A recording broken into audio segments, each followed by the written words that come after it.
Amém, Cleriane. Eu gosto muito dos seus temas, você é bem estudado.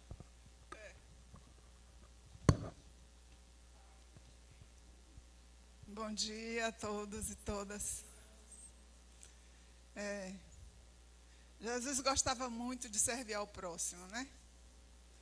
Não importava o local que ele estivesse, nem com quem, nem situação em que estava, sua atitude era sempre de servir. Com esse verbo, servir, Jesus fez a sua biografia. Ele veio para servir os desígnios redentores do seu Pai. O meu alimento é fazer a vontade daquele que me enviou e realizar a sua obra. Que não é uma pessoa que conhece a fundo o Pai, que está com ele, e o Espírito Santo, né? Veio para nos servir, dando vida para nós. Ninguém tem maior amor do que aquele que dá a vida pelos seus amigos. O Evangelho nos mostra que ingressar na escola de Jesus traz como consequência uma habilitação para aprender a servir. Jesus explicou aos seus discípulos: vós sabeis que os governadores dos povos os dominam e que são as pessoas importantes que exercem poder sobre as nações. Mas entre vós não será assim. Ao contrário, quem desejar ser importante entre vós, esse será aquele que serve aos demais. E quem quiser ser o primeiro entre vós, que se torne vosso escravo.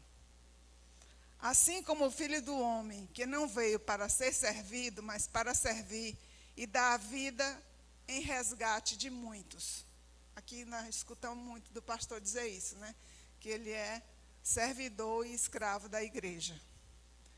Os discípulos eram principiantes na escola de Jesus e estavam ainda distantes de assimilar os seus ensinamentos. Aqui eu acho que nós também somos assim. Nós viemos aqui para ouvir o pastor que estuda sempre muito e repassa aquilo que ele enxerga nas palavras que muitas vezes a gente não enxerga, né?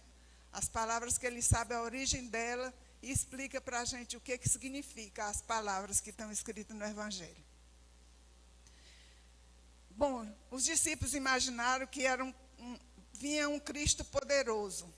Faltava-lhes compreender que Deus não evitou a fragilidade humana, mas que Jesus assumiu essa fragilidade.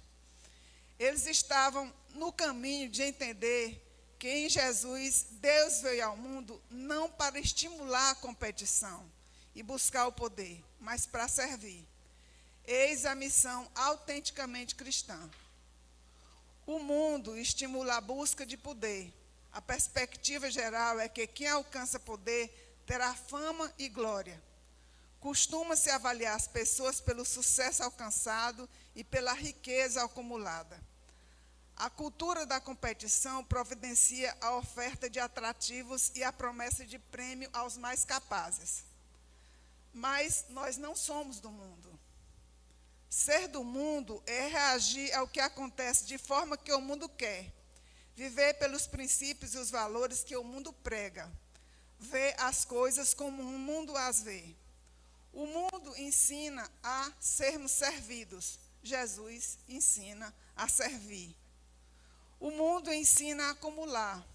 Jesus ensina a partilhar. O mundo ensina a valorizar até o poder e o prazer. Jesus nos ensina a valorizar o ser, a servir aos prazeres do nosso espírito.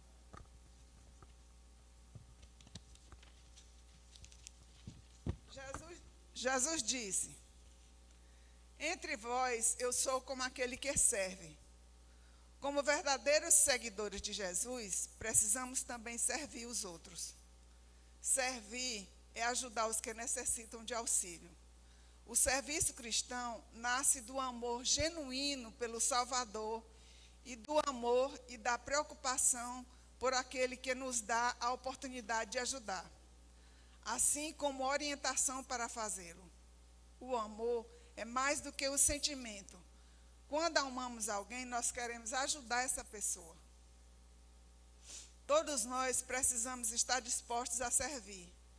Não importa qual seja a nossa renda, idade ou condição social. Existem muitas maneiras de servir. Podemos ajudar as outras pessoas de maneira econômica, social, física e espiritualmente. Podemos, por exemplo, doar alimentos. Podemos ajudar os necessitados, dar uma oferta generosa na igreja. Podemos ensinar o evangelho a uma pessoa. E podemos, de verdade, confortar alguém que esteja triste. Ou dizer uma palavra. Isso é ajuda espiritual. Não só ajuda material. Podemos prestar pequenos ou grandes serviços. Nunca devemos deixar de ajudar alguém por não poder fazer grandes coisas. Às vezes, precisamos sacrificar muito para servir ao próximo, pois foi assim que o Salvador fez por nós. Quando estais a serviço do nosso próximo, estais somente a serviço do vosso Deus. Dizer, você servir alguém, você está servindo a Deus. Não é aquela pessoa diretamente. Você não tem que procurar uma recompensa daquela pessoa. Mas você está ofertando aquilo a Deus.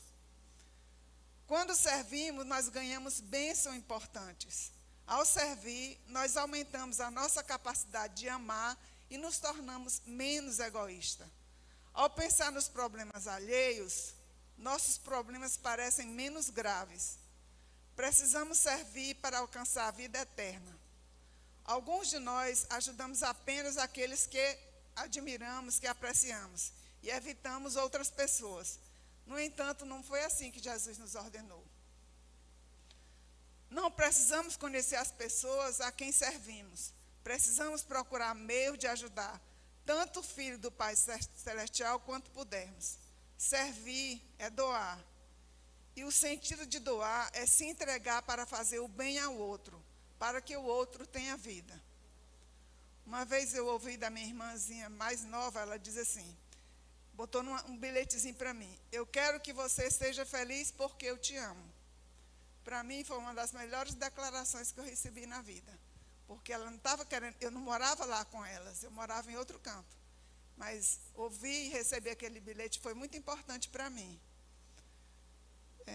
Também temos a oportunidade de servir na igreja. Um dos propósitos da organização da igreja é dar-nos oportunidade de ajudar uns aos outros.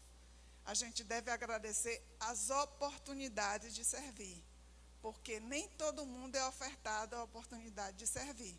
E aqui na igreja nós temos essa oportunidade de servir.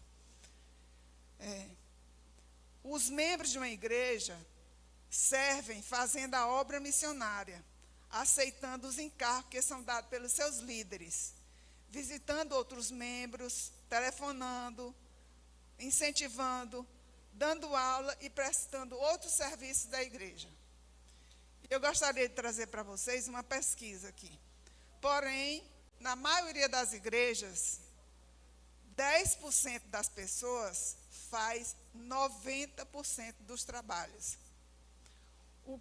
E quando somente 10% faz 90% do trabalho, o termo servo perde o sentido, porque a gente deve imaginar que vai ter que servir uns aos outros. Não deixar que só 10% faça 90% do trabalho, né? Todo crente tem grande prazer em se declarar, eu sou servo de Deus. Mas nem todos refletem os privilégios que isso encerra, e a importância que isso confere e a responsabilidade que isso significa.